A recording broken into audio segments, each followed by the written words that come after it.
Shit, there's a lot more work to do.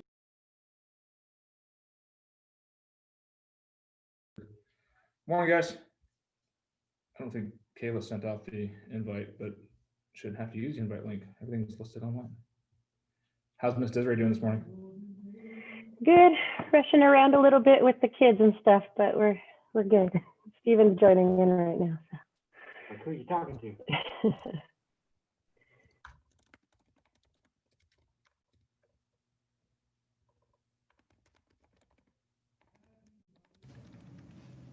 Good morning, Michelle. Good morning. Can you hear me okay? Hearing you just fine. Cool. So cool, cool.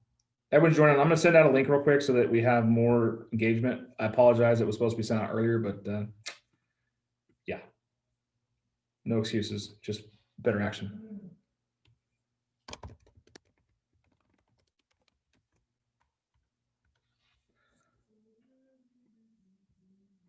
Someone's singing out here at KLP. Can you guys hear it in the background? Talk to me. Talking to them. Class you're supposed to be on. There's too many things to do in the day, isn't there? You got to do listings. You got to do your classes. You got to do it. You got to be on this call and that call. That's okay. I know. Life now. I'm starting to get over and start focusing on what I want to do. Focus on what you want to do. Once I get through a few of these, I'll be Back on my way. Yeah. Yeah. The best thing is knowing the foundations, and that's what Ignite does for us. And then I have probably 1,000 names loaded into my command, and a lot of them have phone number and email, so I can start right there. And I thought maybe just sending out a holiday greeting to everybody on email would be a good heck yeah. start. Heck yeah. Who's on the call so far? We got Desiree and Stephen Brown, got Marla Plum, got Letha, got the Michelle, the one and only best buyer's agent in the world, right?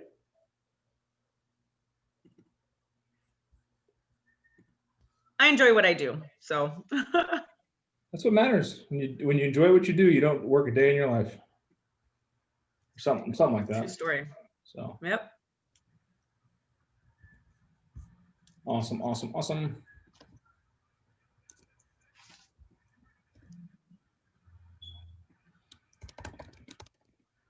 Day 7.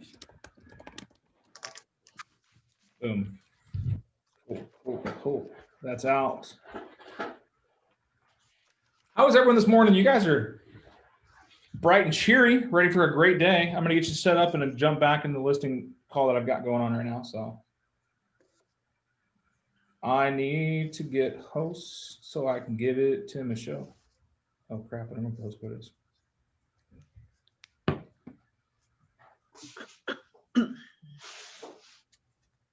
Why don't you guys introduce yourself to Michelle and we'll get started that way. Kind of, let her know who you are, how long you've been in real estate, what your goals are, a little bit about yourself so she knows who she's talking to today. Thank you, Dan. I'm Steven. My wife Desiree we're doing a husband and wife team. We just started just a few weeks into it and stuff. Excited, just trying to get through the chaos of learning everything at the same time. Awesome. And who's next? I'm Letha. I've been in real estate 1.5 years. I just transferred over to Keller Williams because I was really excited about the opportunity of additional education. This is a good place to be for that, so welcome. Thank you.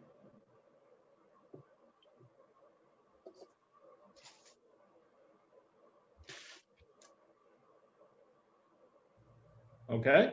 I'm Marla. Desiree. I'm on a team with my daughter. She's been doing this for 6 years. I'm in my first year, so I'm trying to learn.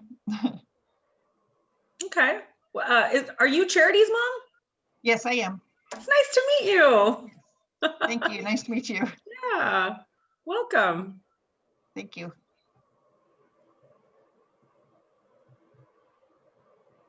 Desiree, you want to go next? Sure. Desiree Brown has been next to me right here. Like you said, we're starting new into this. We decided to become a team. to invest in ourselves and do something, you know, different.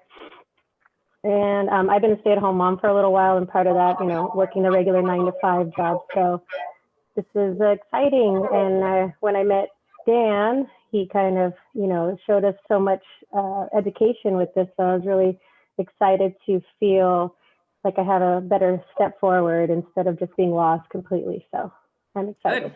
That's exciting. Yeah, welcome. So for those of you who just hopped on the call, we're just going through the Zoom room and introducing ourselves. So if you could please tell me who you are, how long you've been licensed, and why you got into real estate and what your goals are for this class, and maybe even for the year for 2021, that would be great. So I've got Heather on my list. Who's next? Heather, if you wouldn't mind. Hi, I'm Heather. I've had my license for about a month now. I've been a stay-at-home mom for 14 years. My husband's in the Air Force with 2 years left till he retires. So we're probably going to be here for a while. I have a 1-year-old and a 13-year-old. And we moved here when I was 7 months pregnant. So need a little something that I can do with a little flexibility. Okay. Well, it's a great business for that. Certainly. All right, who's next? I'll go next. So what are the questions? Just introduce yourself, your name, how long you've been licensed, what attracted you to real estate, and what your goals are for either this class or just in general for 2021. All right, so I'm Jacob Durante. I've been licensed for, I want to say, little over a month, probably a month and a week. What attracted me to real estate was I've always been into the business aspect, but I don't want to be stuck in an office all day. So real estate kind of gets me out, going to houses and stuff. So that's what attracted me. My goals for this class and real estate in general is to gain more leads and get more sales. All right, excellent.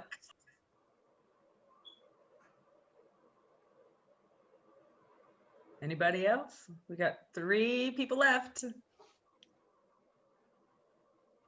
Hi. I'll go. Oh, yeah, well, okay, I'll let him go then. Hi, my name is Walter Brown. I've been licensed about 2.5 years, and I'm just doing the Ignite as a refresher. Awesome. It's good to see you, Walter. Good to see you.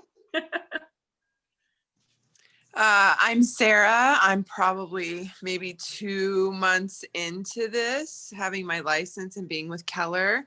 Sorry, I have really bad allergies today, so my face. I do apologize. It's all good. That wind's kicking up pretty gnarly out there. So yeah, I guess that's what it is. I heard it all night. So anyway, I really if I can be very transparent here, the shark-like mentality of real estate agents is a big turnoff for me, and it always has been. So as much as I love real estate, I've been in it for a while, as far as like flips and general construction and stuff like that is concerned. I've always wanted to sell it. So now I'm at the time in my life where I can, but I struggle with trying to find that middle ground of being a shark and being introverted, because I am very introverted. So to do the things that easily come to shark-like mentality, I am incapable of doing. It makes me feel very uncomfortable doing it.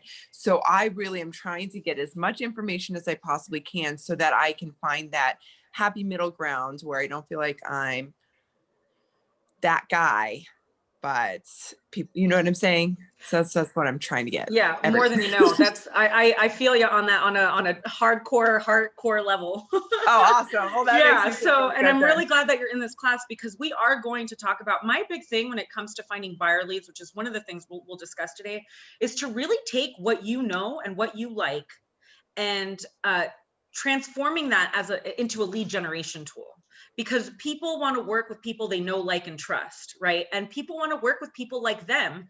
So I'm with you on that one. And I think that the more we establish who we are as agents, as professionals, as human beings, those are the kinds of people we're going to attract into our inner circle, into our, our sphere, our client base, and all that. So thank you for that little lead in, because I think that's a really important thing for a lot of agents these days.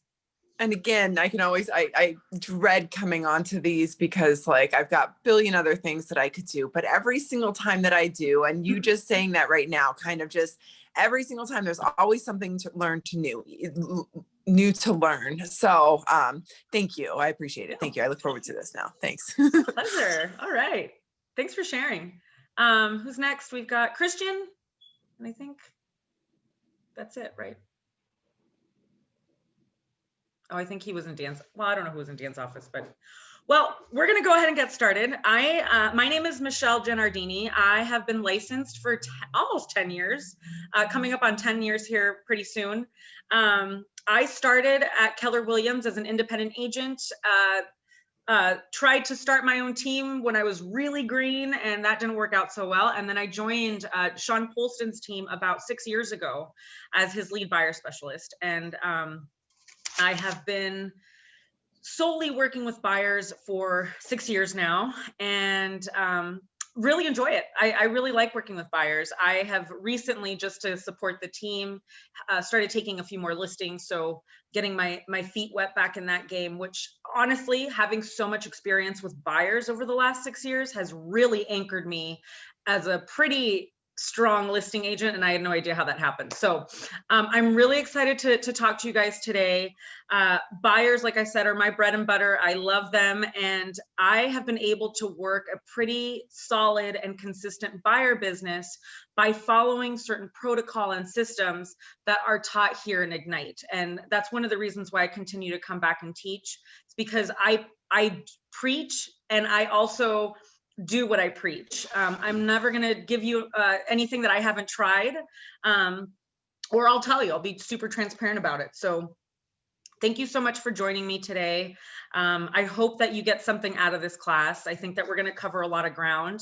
And obviously, if you have any questions throughout the session, just let me know, raise your hand or whatever, and I'm happy to answer any questions you have.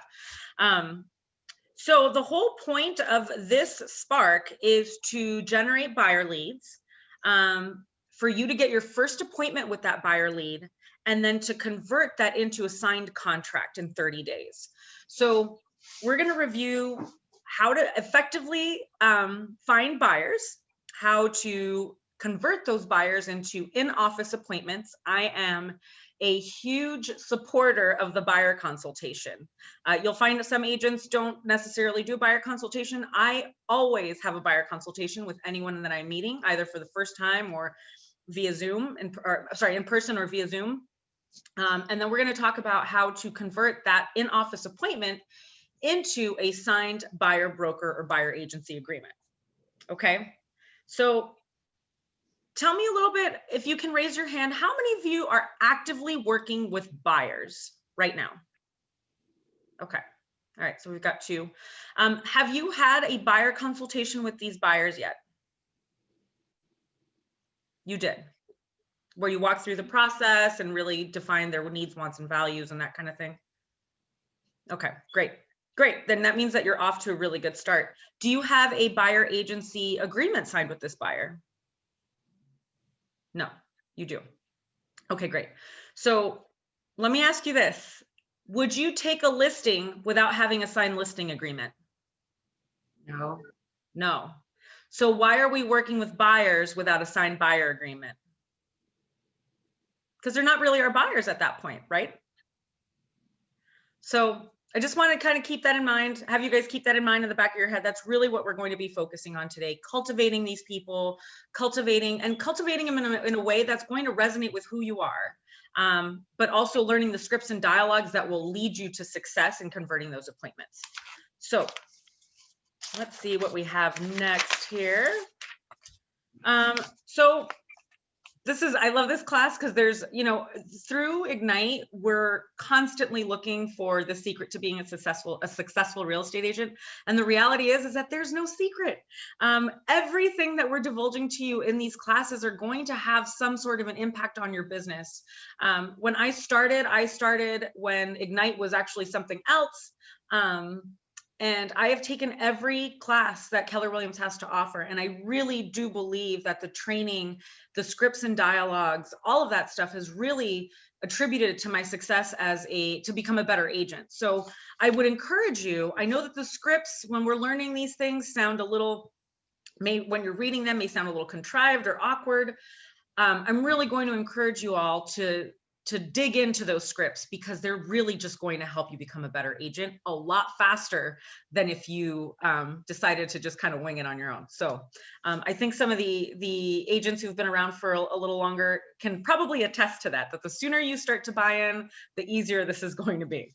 So we have two types of agents who do, two activities that we do every single day. We have agents who grow their business and we have agents who run their business. So we have activities that allow us to grow our business, which means, you know, lead generating for buyer and seller leads, going on listing appointments and buyer presentations and that kind of thing.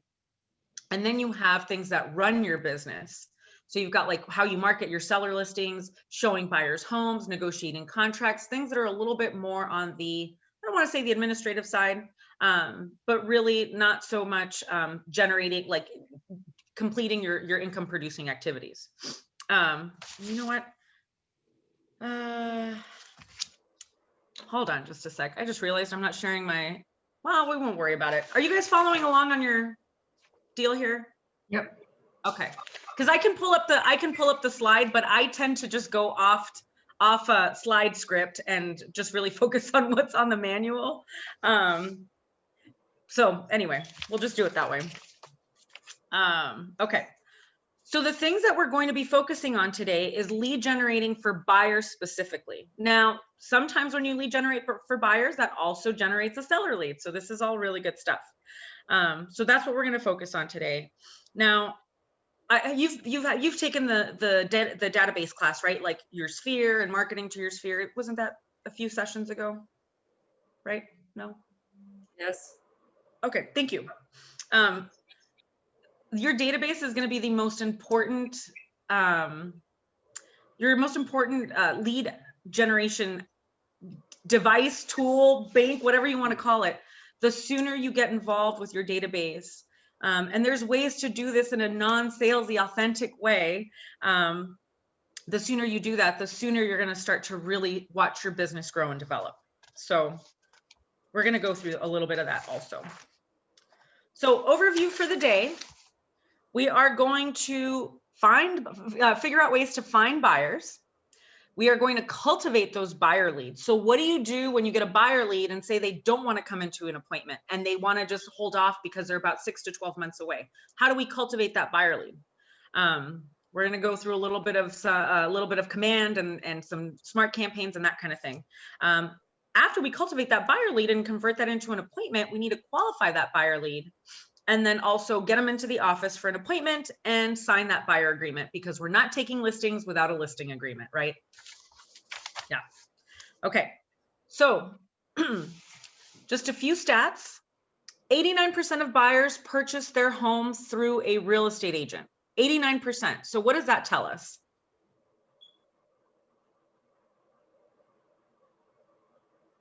Anybody? That we have value in the marketplace. Yes. Excellent. I love the way you frame that. We have value in the marketplace. This is absolutely true. Now, 41% of buyers found their home through a referral from friends or family. So what does that statistic tell us? Our database is important. Mm-hmm. Yes, it is. That means that 41% of your clients are probably going to come from your database, if not more. 75% of buyers interviewed only one real estate agent during their home search. So what does that tell us? First come, first serve. Mm-hmm. Yeah, the Top of speed mind. of execution is going to be critical. So the more we're in front of people, the more they're going to associate us with real estate and being their real estate agent of choice. And then the last statistic just states that 51% of buyers visited an open house as a way to search for homes. So what does that tell us?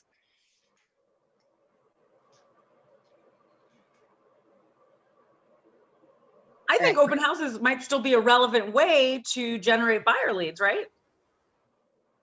Yeah.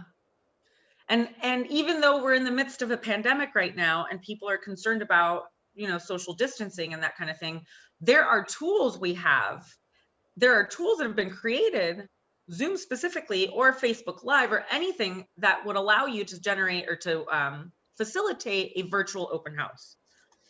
So, all right, so what are some ways other than, well, let's just brainstorm a little bit. Talk to me a little bit about ways to generate buyer leads. Open houses. Okay, open houses. What else? Dan had mentioned something the other day about putting door cards at like apartment complexes and stuff. Yep. They're renters and they need to stop putting money into the homeowner's pocket and put it into their equity. Mm-hmm. Yeah, door knocking is a really big way. And that's the apartment complexes. If you start door knocking on some of these luxury apartment complexes, these folks are paying close to $2,200 in rent in some cases. That's a pretty decent sized home in Tucson. Yeah. So, okay, so we got open houses, door knocking, apartment complexes. What else? Cold calls. Cold calls to whom specifically? To family and friends. Okay, great. I'm glad that you're motivated to get on the phone.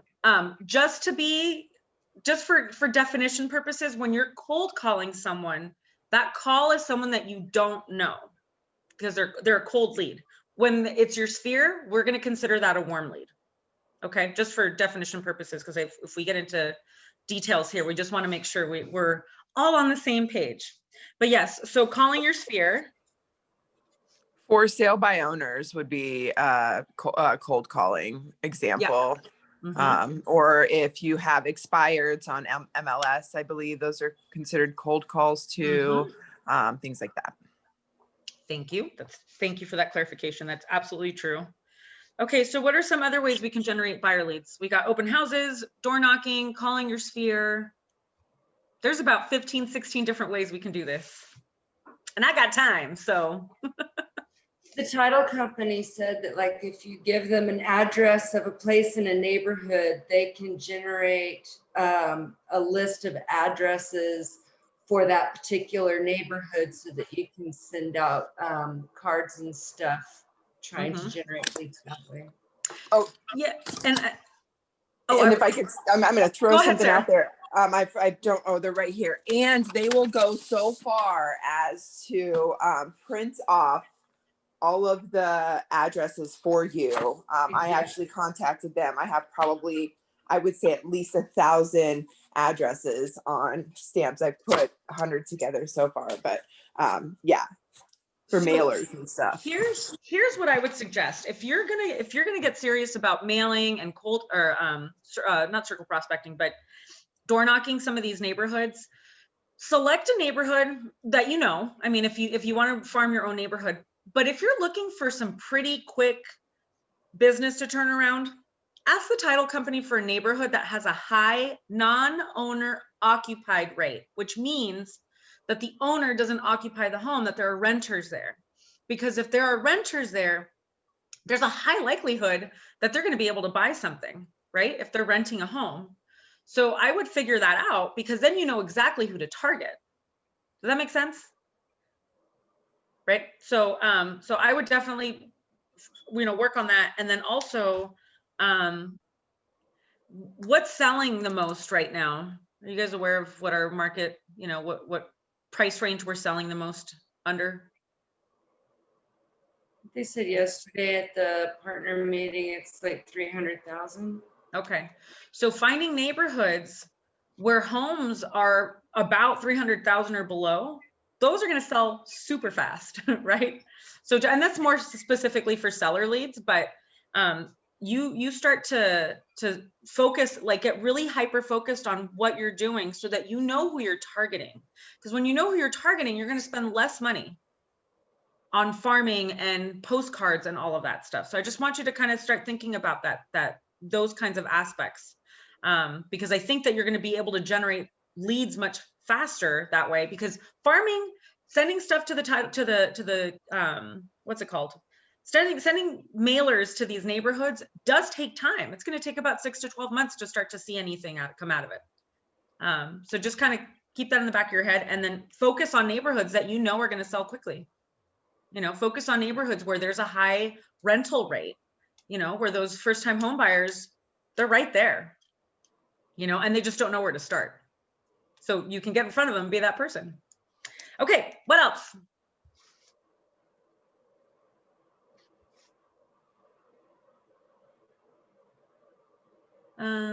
Anything else? We got, have you guys considered a first-time home buyer seminar? For those of you with the heart of a teacher and not having that sales, you know, that hardcore sales mentality, first-time homebuyer seminars are going to be a really great way to start generating those buyer leads. You know, first-time homebuyers don't know what they're doing in a lot of cases. You know, they don't know where to go, so they should land in your hands fairly easily. And we can host first-time homebuyer seminars via Zoom, right? So you can create an event, you can really push it, you know, you can call your database about it, ask them if they know anybody. Even if you're hosting an open house and you are at the actual home, when you get people to sign in, you can tell them about it. Say, hey, we're getting ready to host a home buying seminar in a couple of weeks. Can I put you on? Would you like to be placed on the mailing list? You know, if they're a first-time home buyer, they're going to want some free information.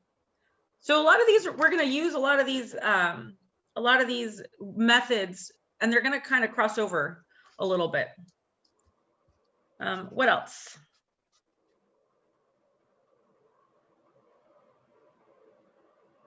Oh, and just oh, I'm sorry, go ahead.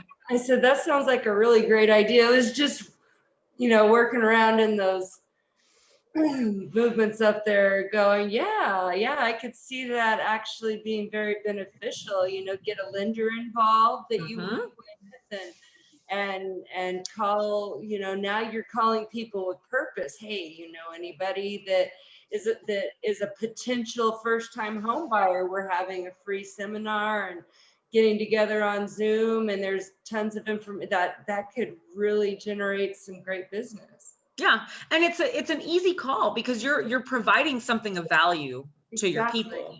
You're not calling and saying, hey, you know, you're not going straight for the kill. Like, who do you know, right? You're right. Softening it up a little bit, and people want to help. You know, they really do want to help. So one of the things I was going to say about the first-time homebuyer seminar is that we have all of the tools to facilitate that in Command. Well, in my KW, because they haven't transferred everything. So KW University, if you type in first-time homebuyer seminar or home buying seminar, you'll have a toolkit ready to go, where you don't have to reinvent the wheel. The wheel's already been created for you. And all you have to do is just modify things, tweak things a little bit to maybe suit you and your personality a little bit more. Okay, but we have everything at our disposal. Okay, so we got first-time home buyer seminars. I love the idea of partnering up with a lender. I think that's fantastic leverage because you know, you can provide food. If you're doing an in-person one, you can, you know, have them, you know, help you out. They can call their database, right? So, and here's another really cool thing. A lot of lenders, if you do partner up with someone, they may provide, if you ask them to provide an incentive for people that you send their way, some lenders will do up to $500 off closing costs for a certain amount. Some lenders will do, you know, they'll give a credit for the appraisal, you know, so that the buyers are saving money some way, somehow. Now, as Keller Williams agents, we also have direct access to the 0+ program through Keller Mortgage, right? So partnering up with the local Keller Mortgage loan officer would also be a really great way to get people involved, because now you're really providing something of value. They're not going to charge lender fees. That's going to save the buyer, you know, $2,500 to $3,000 right off the bat in most cases. So yeah, so just, I love the percolating happening right now. Okay, anything else? What about attorneys? Right? We've got estate attorneys, and my favorite, not for personal reasons, but for business reasons, we've got divorce attorneys. So you've got a divorce, they usually have to sell a house, and the other party will either buy one or they'll buy another one, right? So you'll have the husband and wife splitting up. So you have to sell one house to sell, and then they'll split up and buy 2 more. So that's the potential to have 3 different transactions off of one lead source. Take the attorney out to lunch. I don't know, you know. So we've got divorce attorneys and estate attorneys. Anything else?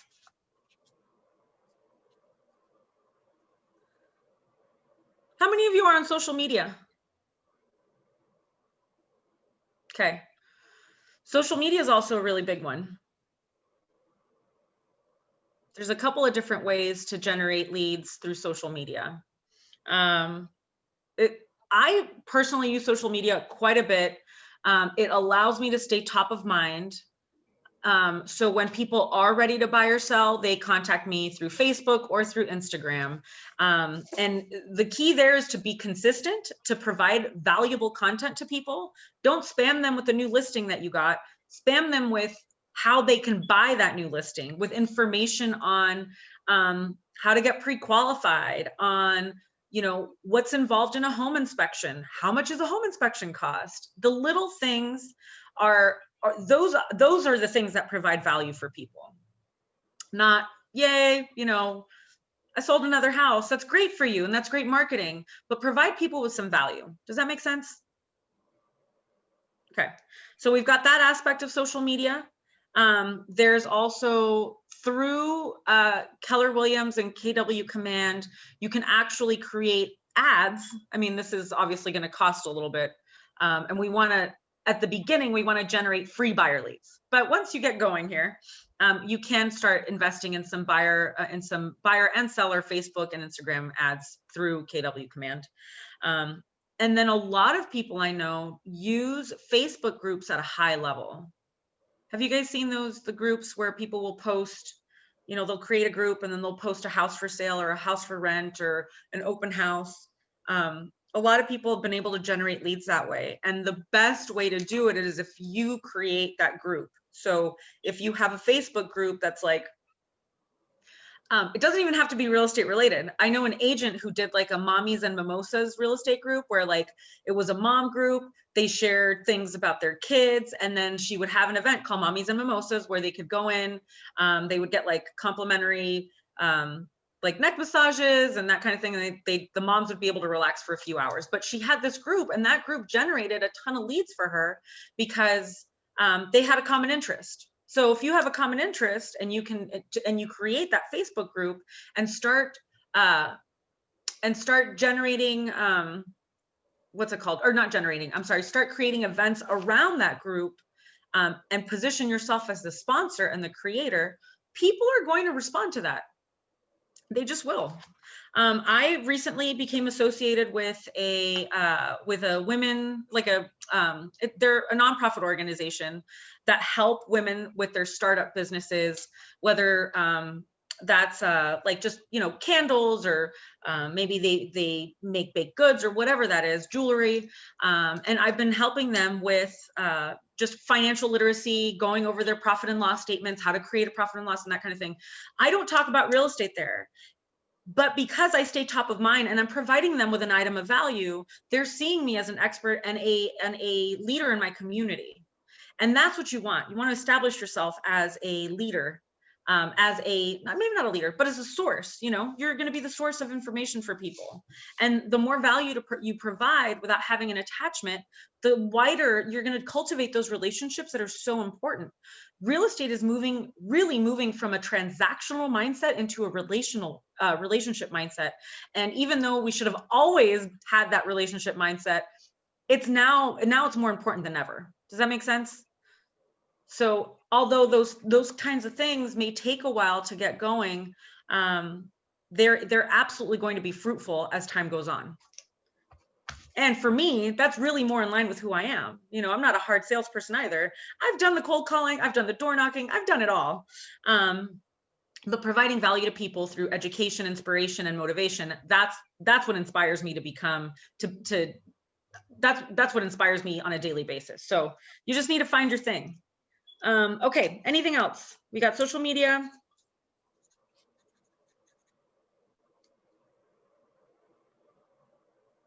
Anybody?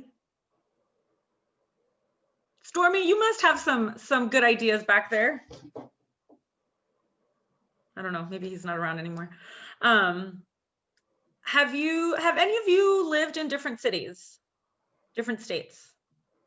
Okay, so this is a good one. Keller Williams has obviously a massive presence all over the country, different parts of the world. We're the largest company by agent count. And we have agents in every city. So if you call an agent in whatever city you're from or you lived in, do you guys still have family members and friends in those cities? Yeah. Okay. So calling those agents and saying, hey, you know, I used to live there. I've got a lot of friends and family. I would love to be your referral partner. And anytime your friends and family want to buy or sell a home, you refer it to that agent for a referral fee. That could be 25%, that could be 30%. Now you're getting paid passive income for simply sending a lead to one of your, to an agent in a city that you used to live in. It's really cool. Getting that check, it's honestly the easiest money when you get that. You're like, yes, this is so great. All I did was just give a name and number and an email. They made the connection. Obviously, you want to vet these people, make sure that they are solid agents, that they do a generous amount of production, that they understand the process and all of that, because you obviously want to refer to someone who's going to take care of your people. Now, do we have people moving to Arizona in droves right now? Yes. Yeah. Where are they moving from mostly that you're aware of? California. I'm sorry? Cold country. Yeah, cold country, California. Colorado's another one. Washington State's another one. So targeting those agents who live in those cities where people are moving here from, and saying, hey, I'm an agent in Tucson. I know that people in your state are moving to Tucson, so I would love to be a referral agent. And being that person for them, they're not going to want to refer to anybody else. Nobody else is making those calls. Okay, nobody else is targeting the agents who are sending referrals into this state. So that's a really great way to generate leads, especially right now when things are so, we've got a ton of people from California moving here. There is a way on, have you guys been on the KW referral site yet? Okay, it's kind of it's a complicated way to get there, but there is a feature on that site where you can take a whole map of the United States with all the market centers, and it will, you can sort it, and it'll show you from what states Tucson is getting the most referrals from, Tucson specifically. So it'll show you where they're coming from. Okay, so that's a really great way. That's an easy, those agents are going to understand the language. They know why you're calling. They know that you want to provide value to people. They may already have a referral partner. Who cares? There are hundreds of agents you can contact. So agent to agent referrals, I think, is a great way. Before the pandemic happened, Keller Williams is really, really big on having conferences and seminars and training sessions. And so there were 3 really big conferences that we would go to. We have Family Reunion, which is every February, Mega Camp, which is in the fall, and I'm sorry, spring masterminds and mega camp, which is in the fall. And I would attend these, I'd attend all these conferences, and you're around hundreds of agents, and you just never know who's going to be moving to Tucson, if they're going to need, you're going to meet agents and you're going to make your money back by that referral. In fact, last year, while I was at family reunion, I got a referral from an agent in Omaha. It was a $450,000 buyer. Within 2 months, we had closed it. We were done. So there's value in prospecting to some of these agents. There's value in building those relationships with agents from other cities. Does that make sense? Okay, cool. All right, so that's one way. Those are just a few ways to start generating some buyer leads. Do we feel good about that? Do we want to continue brainstorming?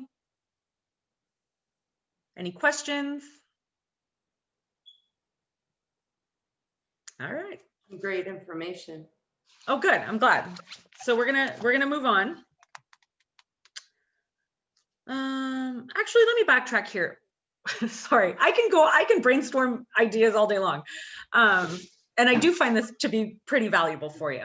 So what did you guys do in your past life before real estate? Throw some Construction. construction. Okay. I worked at a restaurant. Okay. I was a Restaurant as portrait well. photographer. You're a photographer? Yeah. Okay. So Right before I was in artificial grass, but Oh, my yes. previous career, I was a professional mascot. And then I owned a transportation company. Yeah. So we all have people who were part of our past lives, right? And prospecting to them is going to be a really great, it's going to be, you already know those people, offering them items of value, going back to them, just kind of telling them where you're at. If you've got a client base through that company, there's no reason why you can't prospect to them.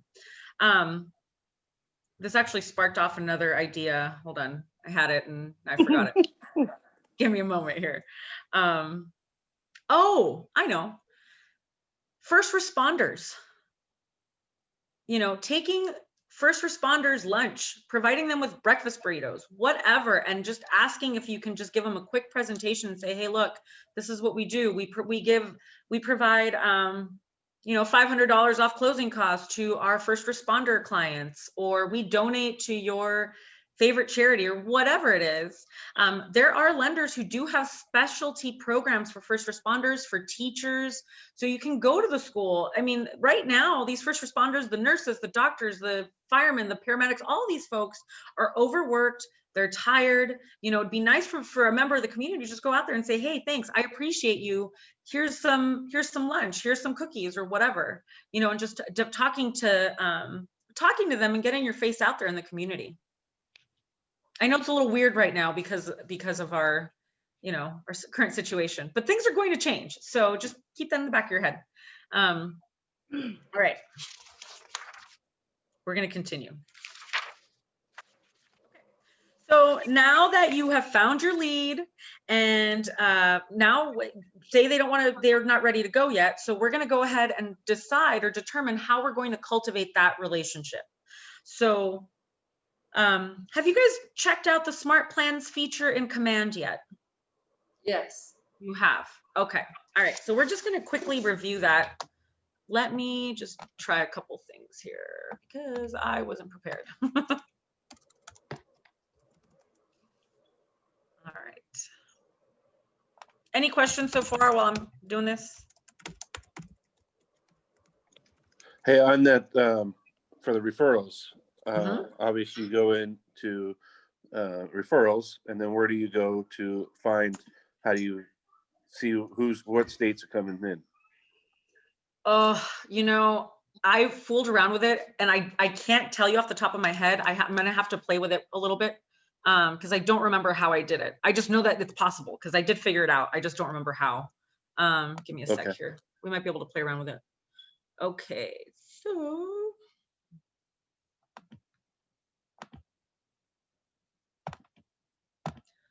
let's see. We're going to share screen.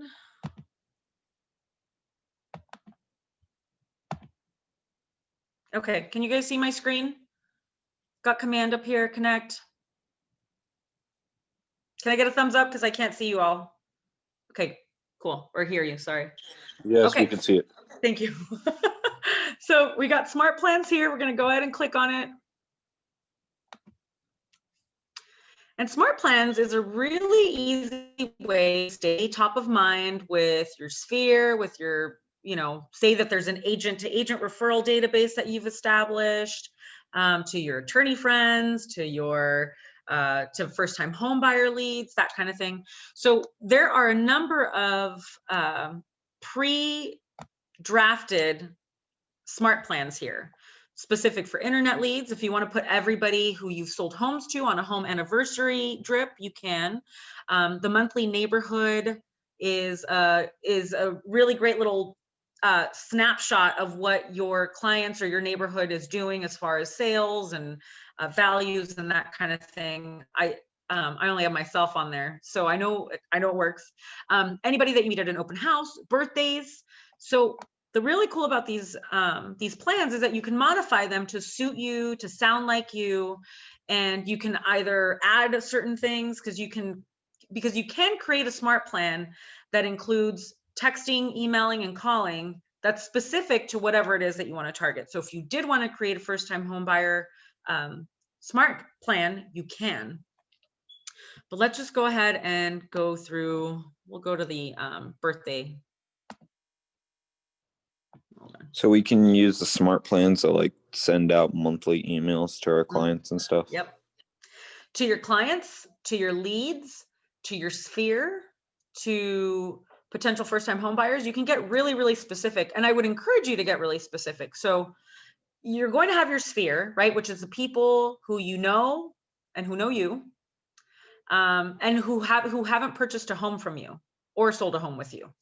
So that's just your sphere, your friends, family, and former coworkers. That's who they are. And then you're going to have a past client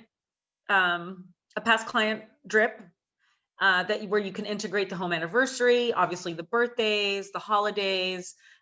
You can do the monthly neighborhood drip. There's a lot of things that you can do specifically for your past clients. If you have seller leads or buyer leads, there are nurturing plans that you can also utilize. There's a couple here. Oh wait, hold on. Well, let me just change this here. There's a long-term nurture. These are for people who maybe need to be nurtured for 6 to 12 months. There's a quarterly call plan that you can implement to call everybody in your database. There's an 8x8, which means 8 touches in 8 weeks. It's high engagement to stay top of mind for a lot of people. And then you've got a biweekly neighborhood nurture if you wanted to do that. But like I said, you can make them really specific. So on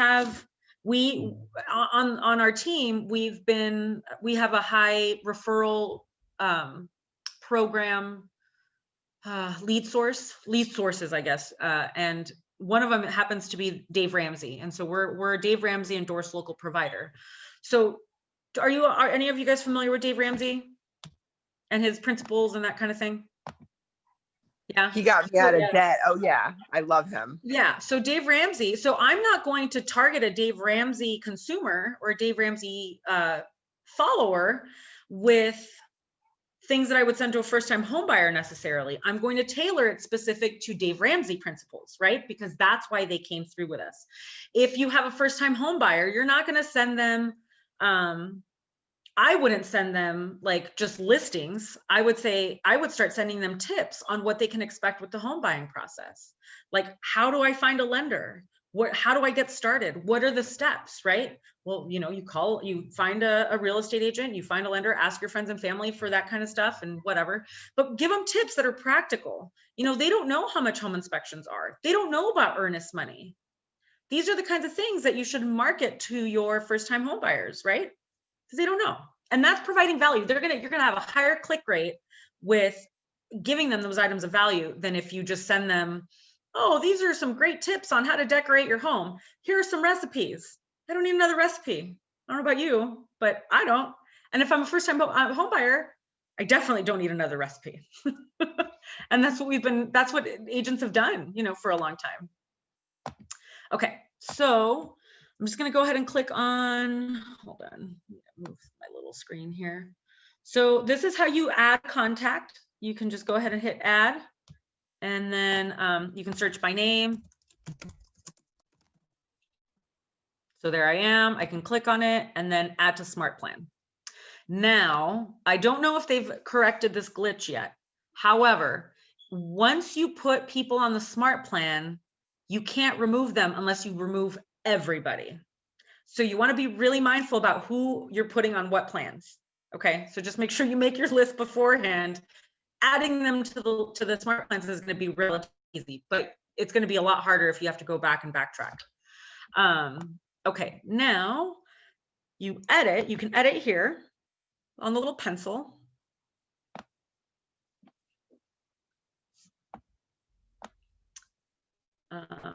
Okay, and then this is the birthday plan. So you have a little calendar reminder.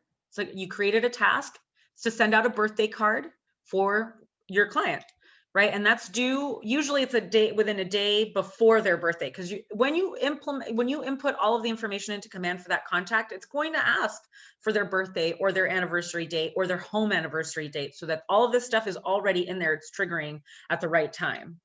So you can change this and just say, oh, we're gonna, do whatever. And then you have a reminder to make a call so you don't forget.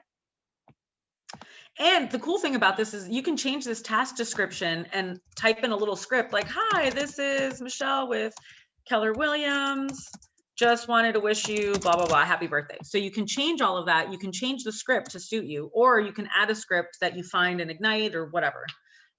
Maybe not necessarily for this birthday smart plan, but it's for the nurturing smart plans, internet leads.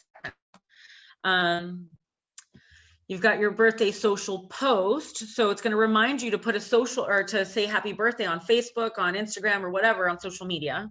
I know some agents actually send videos. They get really creative with their videos on people's birthdays, and people really appreciate not just receiving another message, but having a personalized message from that agent to their inbox. That seems to help a lot. And then you've got your send a text message. So you're kind of bombarding them for their birthday. You're really making them feel special. And then it's the end of the smart plan. So you can save whatever you need to save here. So we're going to head back.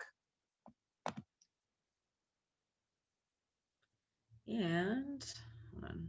What is this? Oh, yeah, discard. Sorry. Okay. Now you can also, let me see what's, oh, never mind.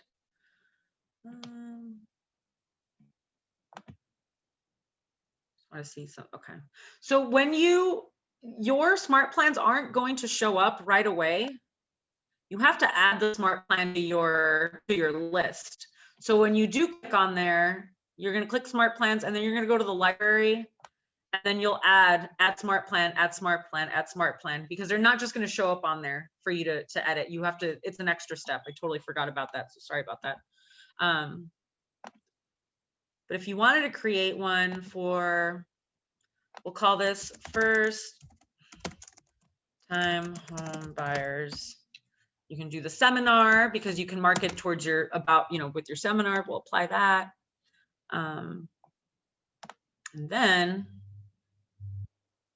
I think it's, where'd it go? Oh, there we go. So this is where we create the smart plan. So we're going to create a task. Why isn't this working? So on day one, you're going to put them in, and you're going to say, okay, example, you're going to call them. So you're going to set reminder call today, and then just say what you want to say. Hi, this is blah, blah, blah, blah, blah. Just wanted to call and remind you about our homebuyer seminar coming up next week, whatever. And then you can send a text message. You can add the text message here.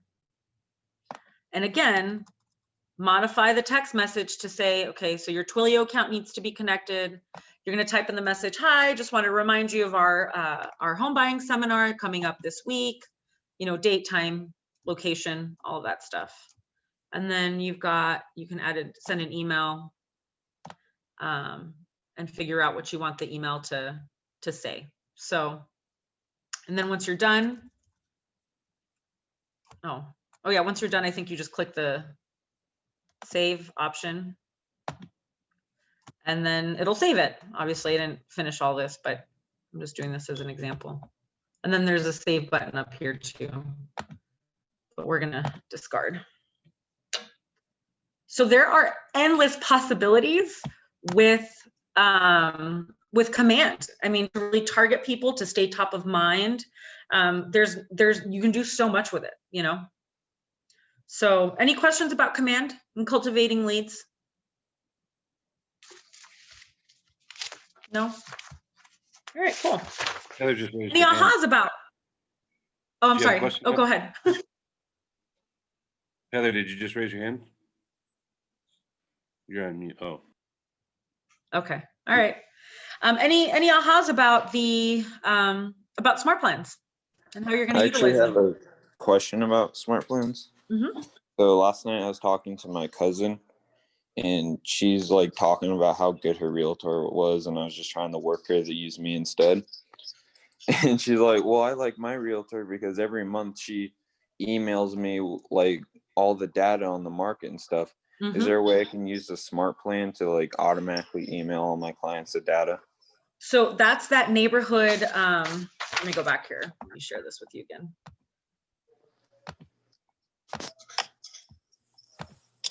It's this monthly neighborhood. And basically what you do, so that it's the monthly neighborhood plan, you can add it. I'm just going to go to my contacts real quick and I'll show you how to add people to that. It's really easy. And you can add them to multiple neighborhoods. So every month, do I need to like re-put in there? No, it like does all it the automatically. You set it, you forget it, and you are done. It's pretty cool. Okay. Okay, so I'm going to go here.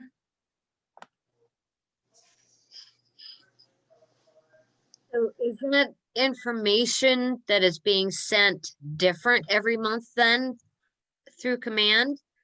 Mm-hmm. And it just takes care of it all by itself. You don't have to. Nope. Perfect. Don't have to do anything except add people to that monthly neighborhood snapshot, and they get a snapshot. And the really cool thing about that is that if they wanted to click on what it'll do, you can create landing pages for these people also specific to those neighborhoods, where they can click and it'll show them like, walkability scores and what's close by, what is sold. It's a really great tool. What we have here at Keller Williams is like second to none. So we're going to go ahead and add, a neighborhood. Let's see, Richland. So we'll just do Richland Heights. You can do it that way. And it'll start sending me neighborhoods. Hold on just a sec here. Is it possible to do one for all of Tucson? Because she said like her send her one for all of Tucson. I don't think that you can do one for all of Tucson. You have to add, hold on, I think there might be a way to do East.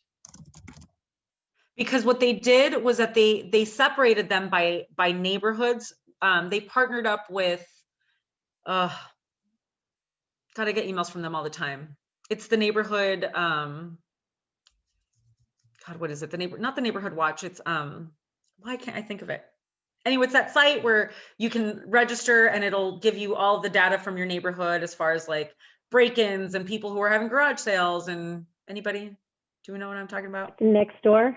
Thank you. Yes, Nextdoor. So they partnered up with Nextdoor and utilized all of the way that they broke up neighborhoods. So the only way to do that is if you specifically go through and click every neighborhood in Tucson.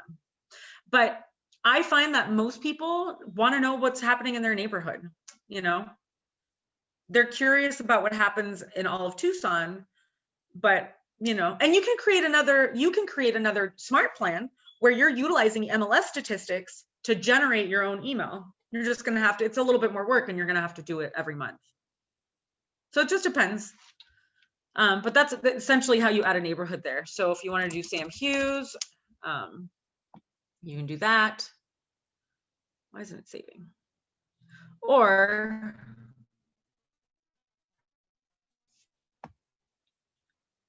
you can just go neighborhood and start clicking. See those blue ones? That's where that's how Open Door categorizes all these neighborhoods. So the more you zoom in, the more they show up. So you can do like Casas Adobes, you can add that. You can add this one and this one, you know. So do you have to, because I have my website somewhere else. So you said I can create a landing page with this link, or? Yes. Okay. Let me, hold on. I don't know if it. Or does it have to be the website that we use in Commands? No, it's a different site. Hold on. Let me just Okay, because this is just the CRM, right? Right. Okay. Yeah, this is just a different, yeah, I think that you actually, you may have to ask Dan, because I don't remember how to do it. Okay, I'll look too. I was wondering where we got this from, because again, I have a website, I have 2 other websites somewhere else. So I'm glad this was brought up. Thank you. Yeah. Sarah, today is Thursday, so Jesse will be teaching command class, I think at 1 o'clock is usually the time, I believe. So every Thursday, he command like a boss. He teaches what you can get into it. But because you have your own website, you can still link it to command and use everything through command, all your designs and everything. Thank you. Yeah, he's a whiz. So I definitely encourage you to take that class, because there are so many things you can do with command. It's actually really cool. So yeah, so once we get those smart plans done, we're going to move on to, because that's how we cultivate those leads. So we're going to move on to qualifying buyer leads. The qualification process for me is probably one of the most critical aspects of the process, because it helps me to determine how motivated these buyers are. Are they ready and willing and able? Are they ready and willing, but they can't do anything right now? I'm sorry, are they able and ready, but not willing to, or are they just not ready at all? You want to be able to determine how to communicate with these people, because you're not going to communicate with an A buyer who needs to buy something in the next 30 days or else they're homeless, like you would communicate with a C buyer. And you're not going to communicate with a C buyer who doesn't want to hear from you every single day the way that you would communicate with an A buyer. So it's really important to qualify these folks and figure out what their motivation is. So typically, we can categorize them into 3 different categories. We have the A buyers, B buyers, and C buyers. Your A buyers are going to be ready, willing, and able. They're going to write an offer, or they're going to, they're ready to buy something, or they're going to be under contract in 30 to 45 days. Now, our market right now has shifted quite a bit. So even though they're A buyers and they need to find something, it may take them about 3 months to actually go under contract, right? Because we have a tremendously low inventory. We got a lot of competition. So you just want to set those expectations.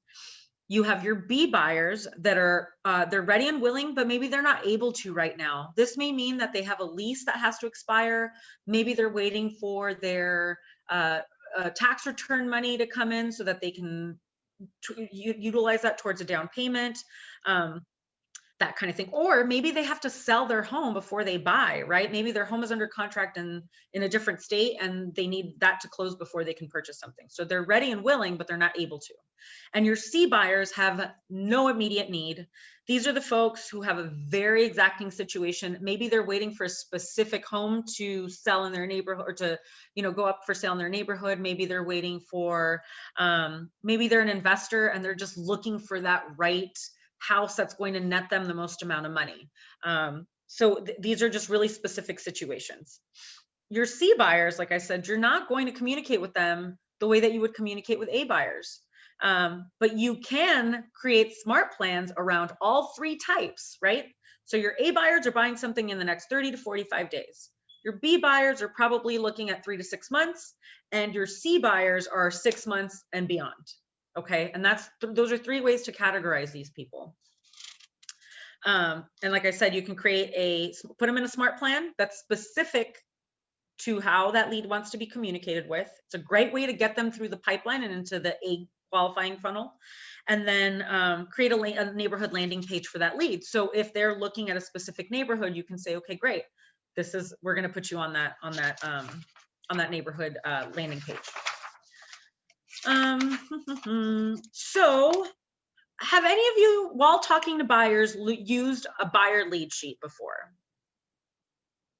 No? Yes. Okay. Okay, good. So there is one in your toolkit, in your Ignite toolkit, that you can access. If you can't find it, you can go to KW University, search buyer lead sheet. You can utilize a seller lead sheet if you don't have something for that. And the really cool thing about these lead sheets is that they have questions on there that allow you to qualify the lead. And also they're modifiable. So if you want to change the question, how it's framed, if you want to add something, subtract something, whatever, you can do that. So the way that I remember qualifying questions is a little bit different than what I have, than what's in the toolkit in your guide. I use the formula or the acronym LP Mama.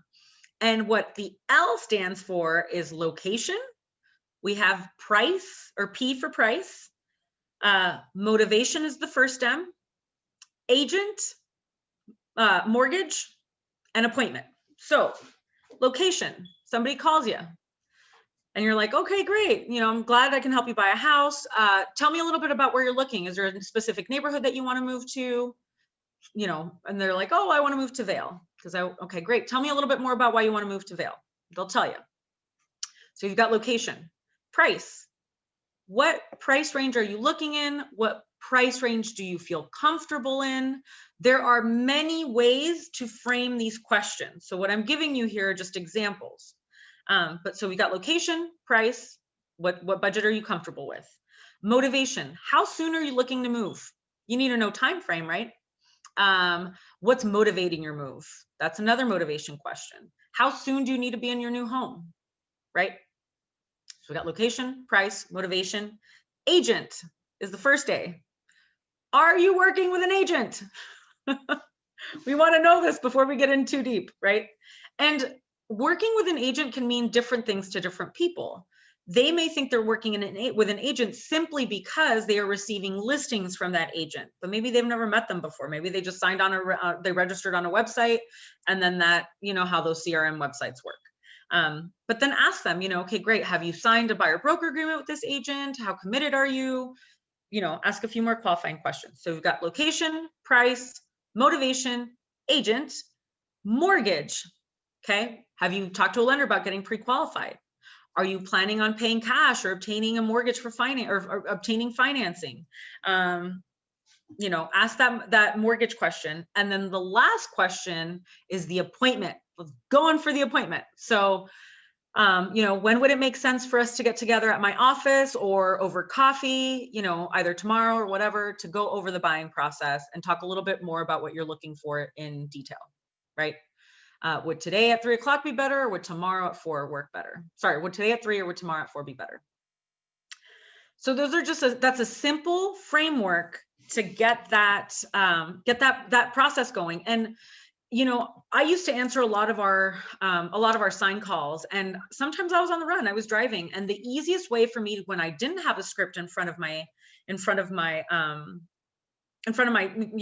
I didn't have anything to write with, that was a really easy way for me to qualify them, ask them the questions that you need to ask them. Now that's just a very simple framework. It's going to work for you, but you also want to make sure that you ask other qualifying questions, right? So if you need to ask them, are you currently renting or do you own your home? When does your lease expire? If they own, do you have to sell your home before you buy a new one? Are you a first-time home buyer? These are just other little questions that you can ask to really figure out what their motivation is. Because the reality is that he or she who asks the most questions is in control of the conversation. Okay, so we don't have to talk that much. We just simply have to ask the right questions. Let them talk. It's a really great way to build rapport and trust easily, because people do love talking about themselves. So you want to make sure that that you're asking some really solid questions. And there are some great questions in that buyer lead sheet. You know, you can get into the details about the home and all of that. But when I'm on the phone with someone, my only objective is to get them into the office for an appointment, for a buyer consultation. So in a lot of cases, I don't really care if they're pre-qualified, because I know that the moment I get in front of them, they're not going to want to work with anybody else. I'm already taking the time to bring them into the office, to walk them through the process, to explain how things are going to work, and to get them to the right lender. And if they don't qualify in 3 months, they're going to qualify at some point. I'm still going to work with them. In fact, I just had somebody that I had met with 3 years ago contact me last Thursday or last Wednesday, and they were like, "Hey, I'm ready again. I really want to start looking." We got her to the lender. She got pre-qualified. I'm meeting with her in the office next week to redo the buyer consultation. But again, this is value you're giving to people. You're not a professional door opener. You're a professional real estate agent. So popping up and going over to houses the moment somebody calls you on the phone, while I get that principle, and it works for some people, it's just not how I run my real estate practice. So I would encourage you to at least try getting people into the office for a buyer consultation. So the whole moral of the story is, ask them questions, ask them thought-provoking questions, get them to talk, get them to open up. The more you do, the easier it's going to be to convert that lead into an appointment. Okay, because you're already building that trust. And like I said, it's up to you. Some teams will not meet with anybody until they've been pre-qualified. That's entirely up to you. I like to meet with people right away. I don't put them in my car and start looking for homes. Okay, and I make that very clear in the consultation. Like, look, this is going to be really important. You want to make sure that you get pre-qualified. We need to know how much house you can afford, because the last thing we want is you falling in love with a home that you won't be able to buy. And they understand that. And then that eliminates the oh, well, can we go look at this house? Can we go look at that house? No, the answer is always no. Actually, my response is always, have you gotten your pre-qualification form completed? Or have you gotten, the go ahead from the lender? And if they're like, no, then I say, yeah, until that happens, we're not looking at anything. Okay. So let me see if I can pull up that buyer lead sheet real quick for you. Can you guys see that command? Is it showing command or is it still showing Google? It's on command. Okay, all right. So what do you do when you have a buyer and you go over the sheet with them and ask all the questions, and then they start sending you houses that they want to go look at that have like nothing to do with what's on the sheet? Because I have a buyer right now. She wants a house in Oro Valley or Catalina with land with for under 300,000, and she wants no work. She doesn't want to have to do any work on it. But then she sends me fixer-uppers. And I tell her, like, yeah.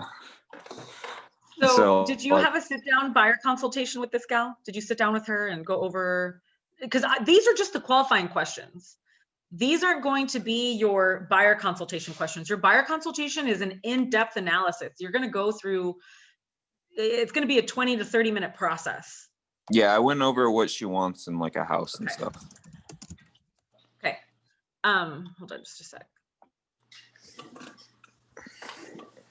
Like, I'm having a hard time with this lady because what she wanted in a house. It's very hard, especially in this market in Oro Valley, because she wants at least half an acre in land, no work done to the house for under 300,000.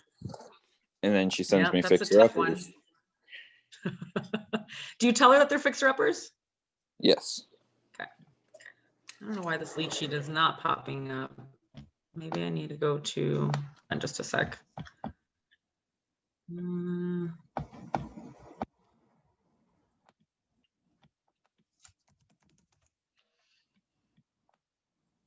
Okay.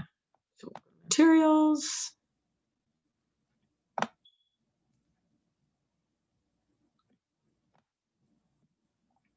All right.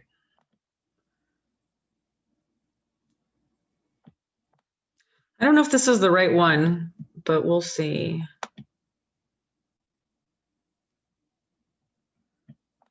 Oh yeah, no, it's not. Okay.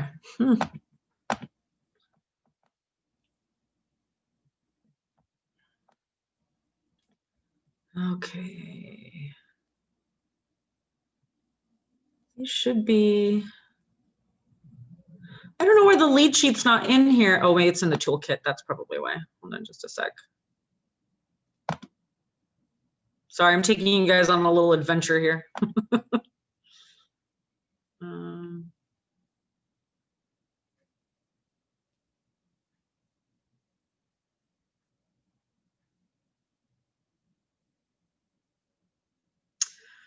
all right.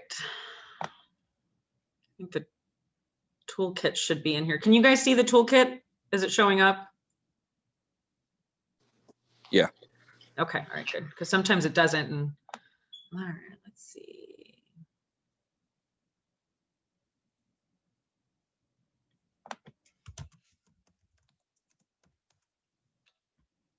All right, it's not gonna work.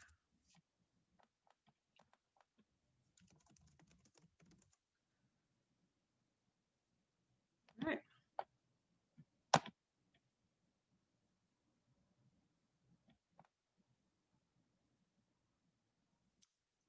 Hold on, this might. Here we go. What page is this? 37.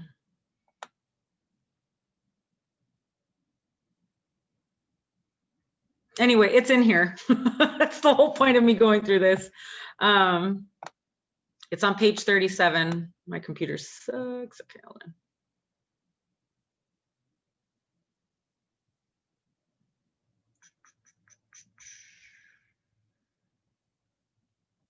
All right, here we go. All right, perfect. So here's your buyer lead sheet. And you can print them out and have a copy. Oops. Let's close this.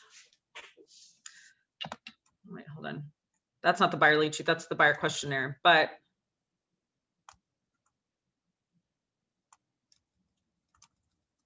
sorry, guys.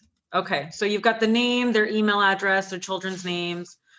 Has an agent taken you out to show properties? How long have you been looking for a home? Why are you moving? These are your motivation questions.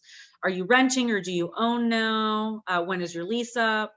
Are you going to pay cash or will you be getting a mortgage for the purchase of your home? Are you working with someone? I mean, these are just really great questions to ask any buyer. It doesn't matter if they're looking to buy today or in a year from now. These are really great questions to ask. Okay. It's not showing that. It's showing Ignite Toolkit 4.1 docs. That's what I thought. Okay. All right. Hold on just a sec. Can you see it now?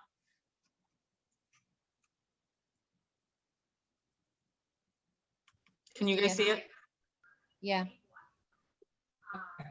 Let me just scroll up here. Oops.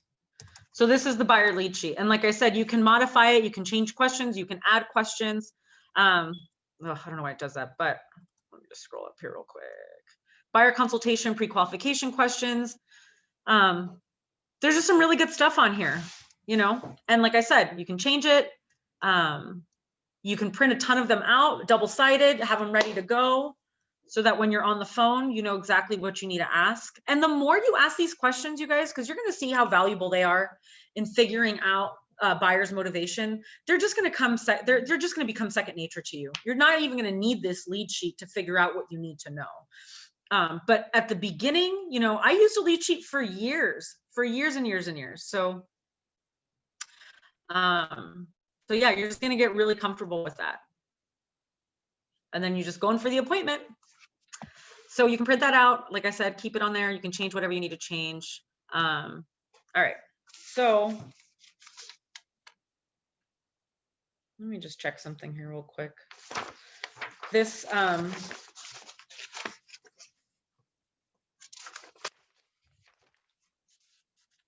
on.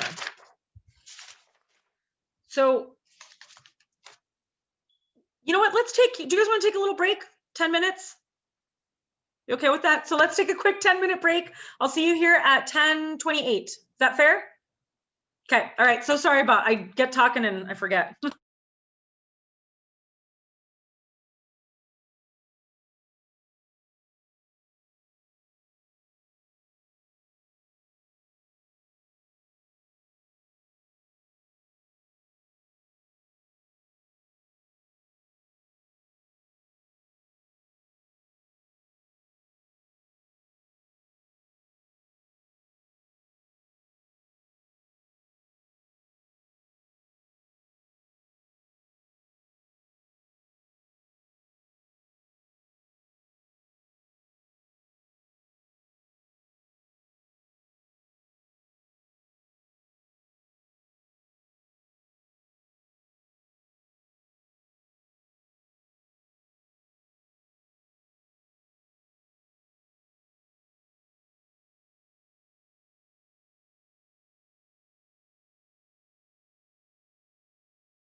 everybody back? Almost? Yeah, I'm here. Cool. Okay, so Jacob, you had that question about how you manage someone who tells you that they want something and then they go into the opposite direction. For me, the buyer consultation is a really critical component of setting expectations and navigating the home search process, because as you are asking questions to your client, you're also getting down to what their non-negotiables are. So if they have deal breakers, what are those deal breakers?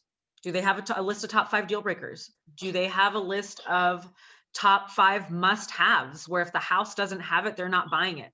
And that can be with relation to the neighborhood. That could be with relation to the school district. Maybe it's because they need to stay within a certain budget and price point. All of those things, when you're asking, you can go through the buyer questionnaire, and I would encourage that you ask a lot of questions. But when you're in that buyer consultation, get to know what their top must-haves are, their 5 must-haves. You will find that when what you'll do with those 5 must-haves is you'll say, okay, great. So let's talk about your 5 must-haves, where if the house doesn't have it, you're not buying it. What would you say those 5 must-haves would be?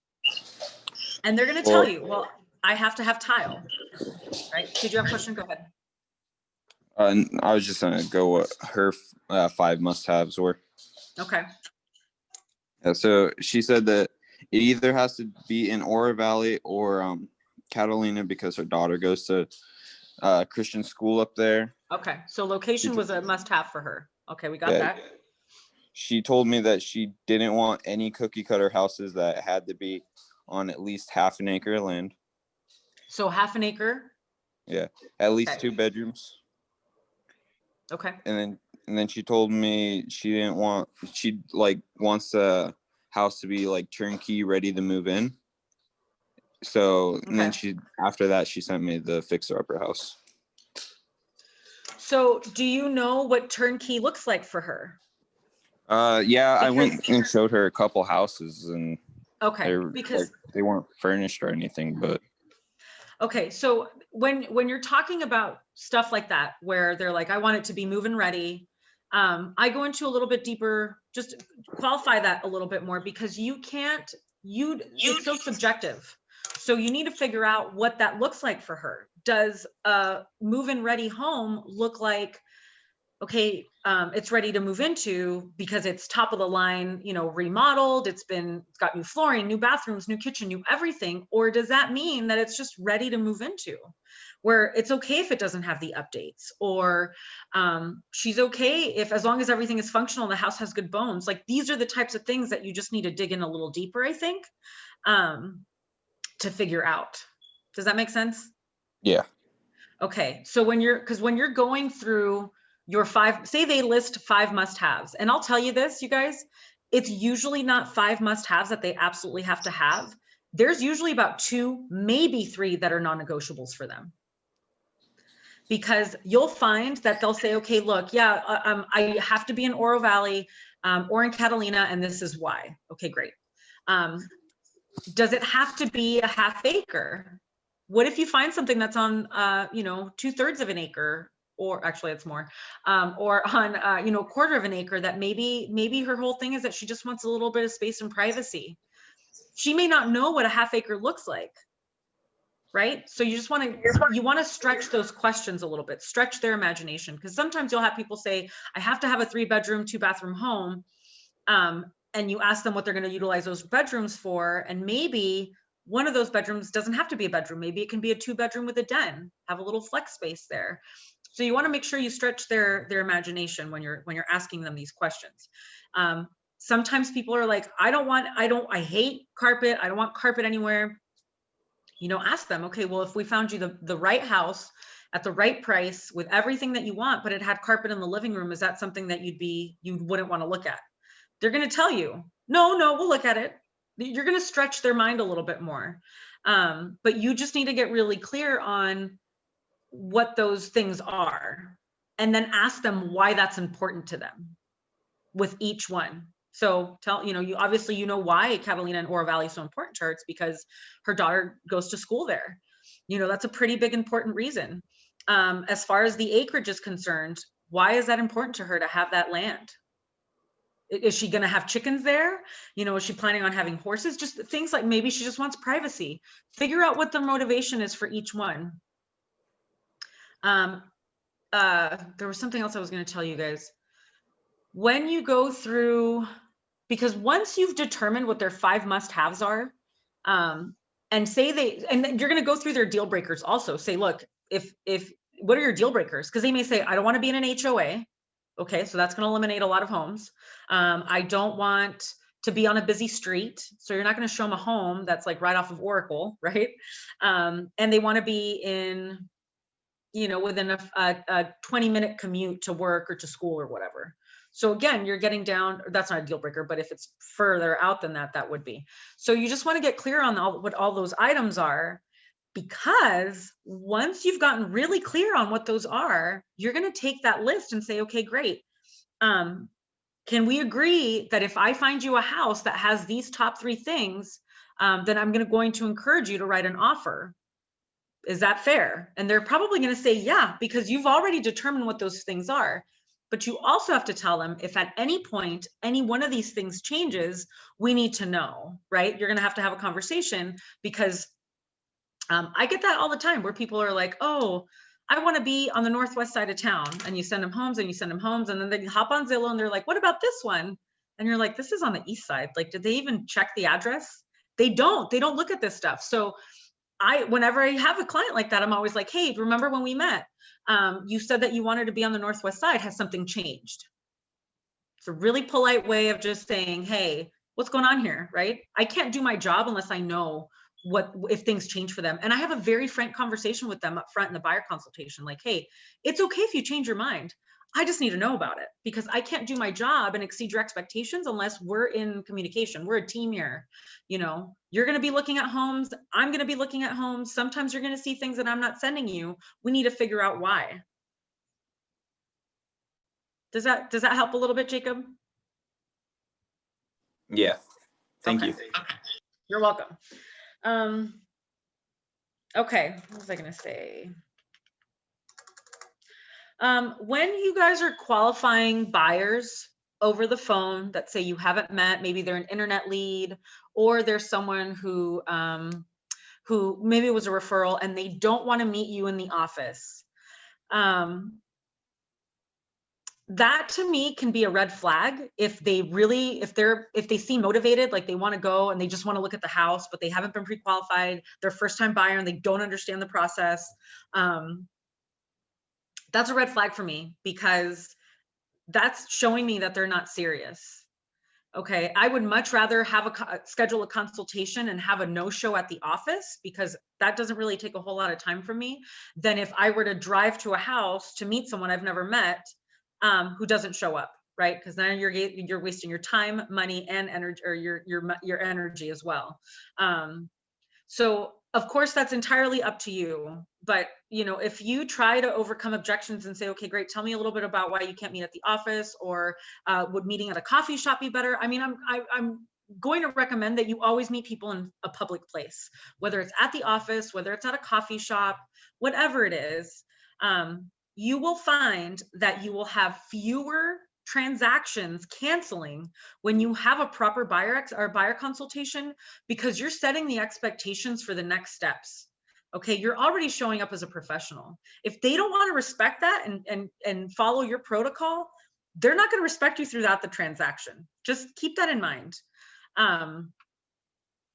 Because you don't go to a doctor, you don't tell the doctor, hey doc, come meet me at my house. Or, hey doc, prescribe some medication for me, without actually having a, proper examination, right? Like, they're not going to do that. They're going to make you come to the office. An attorney is not going to say, yeah, sure, I'll defend you, but we'll figure it out.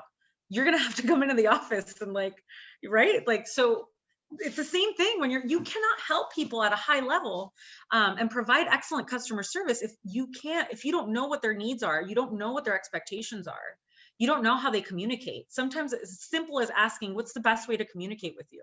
What's your favorite way to communicate? Do you prefer via or text, email, or phone calls?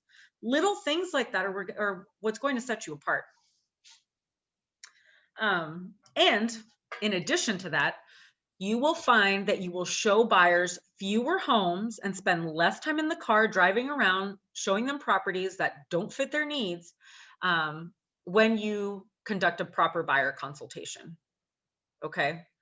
At the beginning, and the only reason I say this is because at the beginning of my career, there was one guy who wanted to be an investor. I just kind of had a brief conversation with him. He was a friend of a friend, showed him like 75 properties.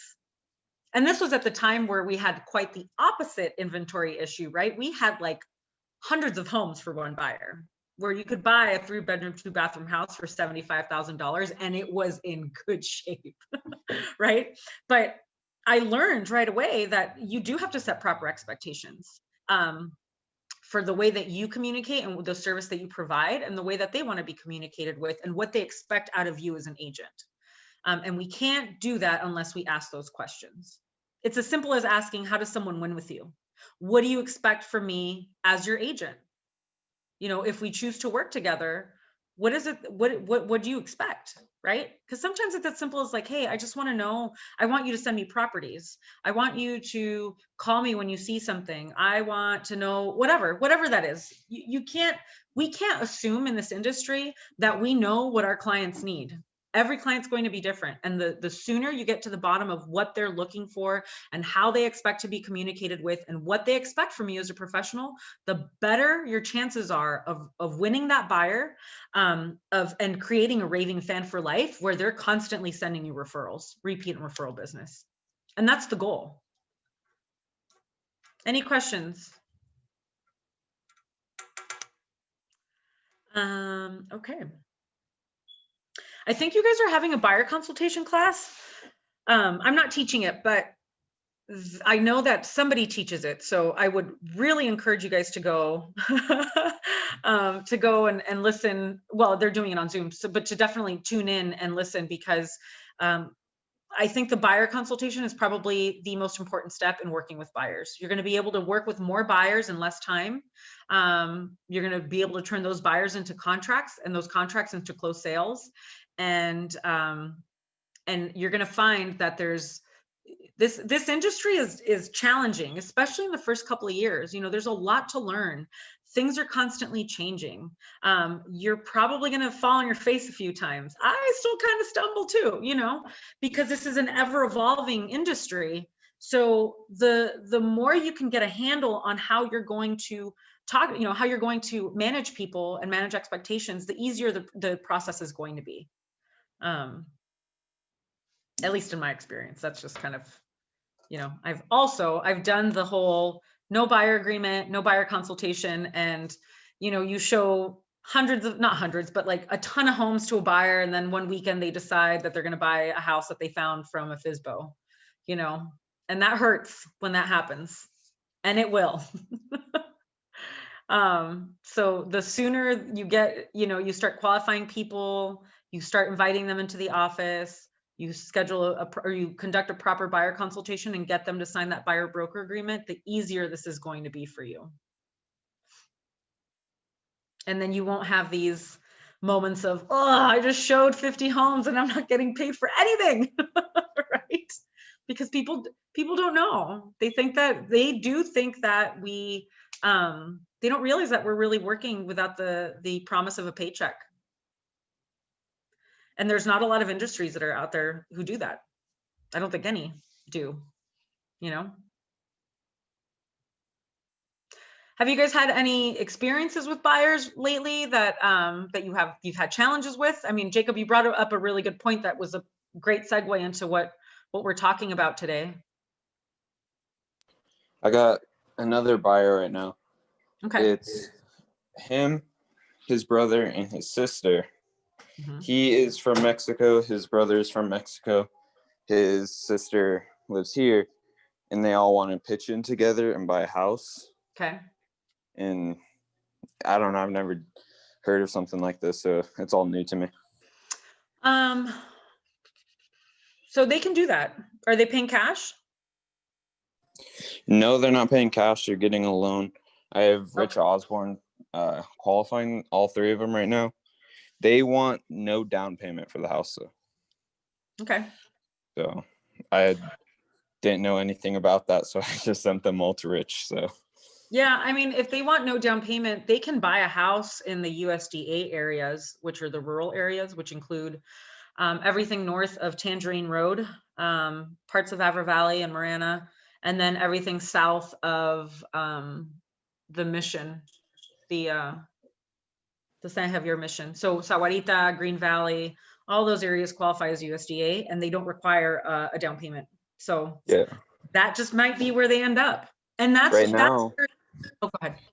Right now they live in Sarita, but they wanted to move the east side. I haven't had a buyer consultation with them yet because I called them last night and they told me what they're looking to do. So I just said, all right, let me get you pre-qualified and then I'll get back to you. So yeah, there might be some down payment assistance programs that they qualify for, but when you're dealing with are they foreign nationals, all of them? Two of them are, one isn't. Okay, so that's where the challenge is going to be. I mean, that's, yes, because two usually of them have their green card and then the one usually did the test. with foreign nationals, they require a hefty down payment. They can. Sometimes it's 20%, but actually, now that I think about it, I think, don't quote me on that, because I remember, well, I don't know. You'll have to ask the lender. That's a lender question. Things change. Let me see here. I'm going to show you, there's a buyer consultation guide that you can access. Like I said, everything, you guys don't have to reinvent the wheel. We have everything ready to go for you. Let me just show you, where are we?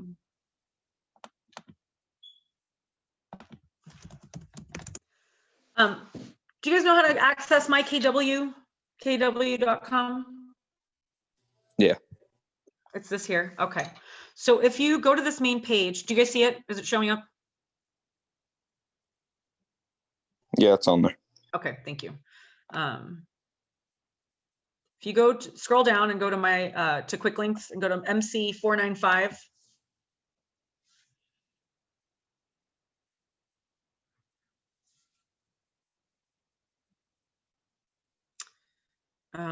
You're going to go to Market Center.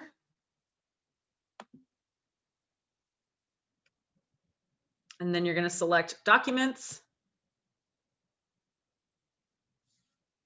And there's a bunch of stuff here. You've got your KWSA logos, the policies and guidelines. You have a buyer consultation packet that you can download, a generic sign-in sheet, email signatures that you can edit.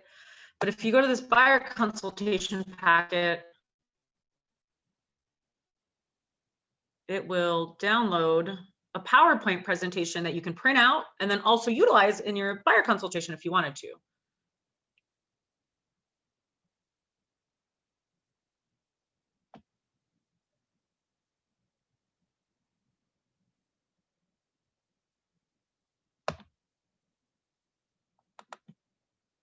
Do you guys see that buyer consultation?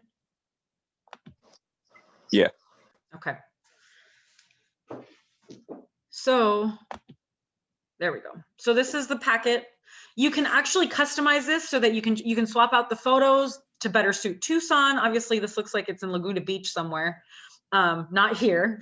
So you may want to change that. It's got a letter. You can include the letter. You can add your photo. Actually, I think the next page has a photo. Your contact information. All of this is customizable, but it's got everything you need. And this home buying process timeline, or this flow chart, is what I use to explain the buyer consultation, or to explain the buying process to people. It is what I've used from the very beginning. It is what I get more compliments on this little simple flow chart than anything else. It's not fancy, and I just go through it step by step. Like, these are your steps. You're going to select a hire real estate agent. You're going to get your financial pre-approval. We're going to analyze your needs in a buyer consultation, which is what we're doing today. You're going to set the expectations for how many properties you're going to select, how many you're going to view, how many it's going to take to view before you write an offer. All of that stuff. And it's a really simple, clear and concise way to tell people what they can expect. I also, as I'm going through this, I'm checking off, like check, okay, after we select properties, we're going to schedule a time to view those properties, reiterate like, hey, you know, we need to get your financial pre-approval before we can go out and look at homes. You know, once you have your financial pre-approval, then we can go ahead and, you know, schedule a time to look at these and whatever. So, so yeah, this is a great little flow chart. And then you've got just some process stuff. I don't go over this, but this is, again, what you can expect from making an offer, closing and preparing for it. And this goes into the buyer questionnaire. Hold on. So this is the buyer questionnaire here. It's about 6 pages. When you are talking to your people, I would go over a lot of these questions. I mean, I use this buyer packet for a really long time. I would print everything out, take the questionnaire out and keep it for myself. So I would take this portion in the next 6 pages, but you've got like a lifestyle interviews to figure out what their lifestyle is like, their wish list, the interior, the exterior, what they're looking for in a kitchen, the top 5 things the home needs to have. Beyond those 5 things, is there something else you really want to have, the want list or the wish list? If you could have something else, what would that be? So these are some awesome, these really great qualifying questions to figure out what their needs, wants, and values are. Talking about the neighborhood of their dreams, like figuring out, okay, what do they like to do on the weekends? What, how far is the school going, or how far is work going to be from them? How far are they willing to commute? But there's just a ton of stuff here. And again, you can change this any which way you want to suit who you are. This is a really cool exercise you can have with them. How does someone win and lose with you? You know, how does someone win with them? Well, if they communicate with me, they're responsive, you know, whatever. And then how do they lose with you? And this is going to give you a really great understanding of what they want. And this is going to set you apart, because I don't know any agent who's asking these questions. What do you feel I have the right to expect? Do you have the right to expect from me as your real estate agent? And then vice versa. You know, what do you have the right to expect from them as a client? You have families. You don't have to work 24/7. You know, you do have the right to take a little bit of time for yourself, right? You know, and it's entirely up to you how you choose to do that. And then there's a move-in checklist. And then just some other things like going above and beyond, some testimonials. If you don't have a testimonial yet, take that page out. You don't need to have it. Just things about the home, and then that's it. But you can, like I said, you can customize it. You can print it out. You can utilize the questionnaire for yourself. Print it out, put it in a nice little packet, and give it to your buyers. The title company also will give buyer binders. Oh, sorry, Jason, go ahead. Where do you find that document at? Did you guys, was it not showing? I hate it when that does that. Hold on, let me go back. Here we go. So if you go to the Market Center, do you know how to get to this page here? That's yeah, that's yeah, it's under documents, and then it's at the bottom under buyer consultation packet. Okay. It's a PowerPoint. But they have something like that for sellers as well. You know, I don't know packet. where the seller one is. It used to be on here, and I don't know what they did with it, but you can ask. Okay. Somebody is going to have a packet that they can send you guys. I just don't know where they put it, because it used to be here, but it's not now. This list is a lot shorter than what it was even the last time I taught this class. That buyer consultation packet is a solid. It's easy. It looks nice. It's already done for you. It provides value to the buyer. If you contact the title companies and you say, hey, I want buyer books, I think they should still be doing them. They will give you a whole binder with like information that is really great for Tucson. They still will. Thanks, Sarah. And what I used to do is I would take that buyer book, I would print out my buyer packet, punch 3 holes in it, and then stick it at the front of the book. Okay, some people go through it page by page. You know, it's entirely up to you how you want to manage the buyer consultation. I'm trying to think here. Any questions? Comments, concerns? Ahas for the day?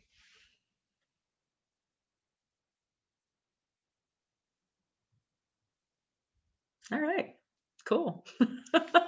I think I had you guys on the schedule until 11. Is that what they had for you guys too? Yeah. Yeah, pretty much. So nobody's making it till 12 anymore. No, Okay. yeah, I was gonna say the same thing. Like some of them are barely scraping by to get to an hour, it seems. Really? Yeah, I think it's just easy content, and 3 hours seems to be a little too long. You know, So they've changed Ignite, and I think it's to condense it into 2 hours because people can't handle more than that on Zoom. But the actual class is usually 3 hours. It's from 9 to noon every day. And if we had more time, I would go through the entire buyer consultation. But if you guys, I know that someone's going to teach that, but if you wanted me to go over it with you, let Dan know, and maybe we can just schedule a buyer consultation hour or whatever. I'd be happy to do that for you guys.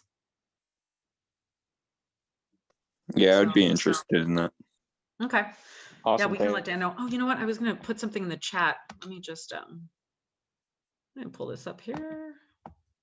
And I forgot to do it. LP. Just want to make sure you guys.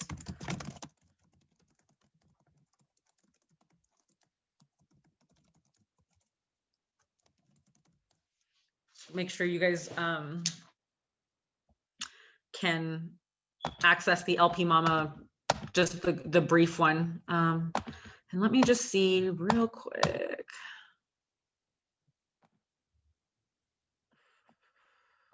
Let's see.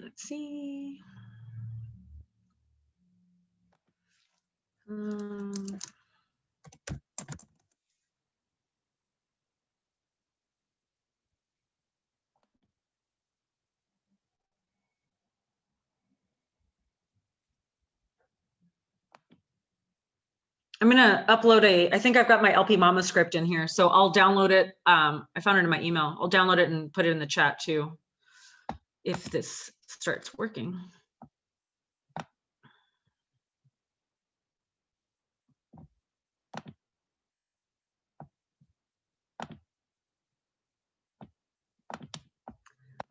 All right, hold on.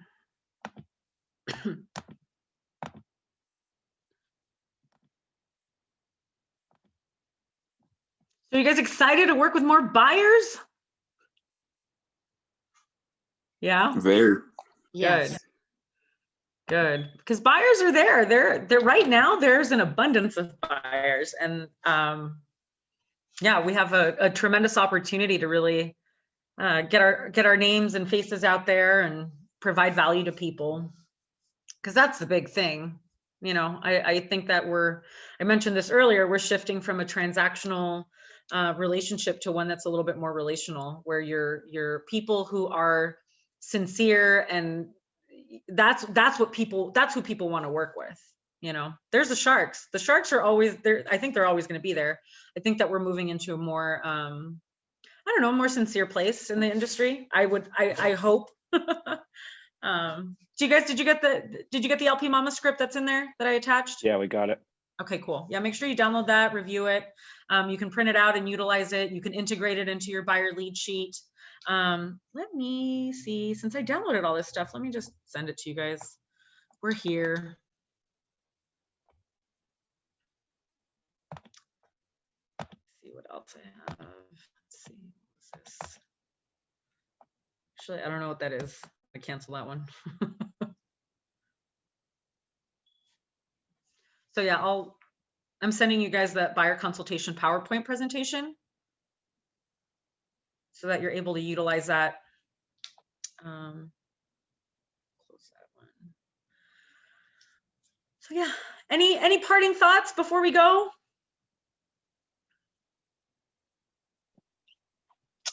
Go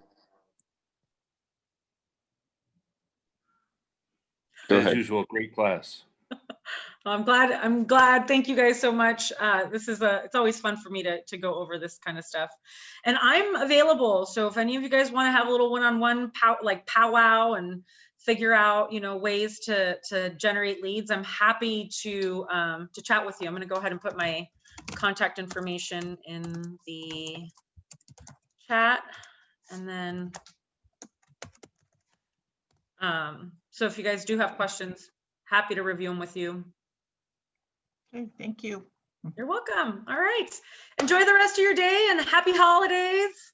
Thank you. Merry Christmas. Good luck out there. Merry Christmas. Yes. All right. Have a good day. All right. Thank you. Bye. Thanks.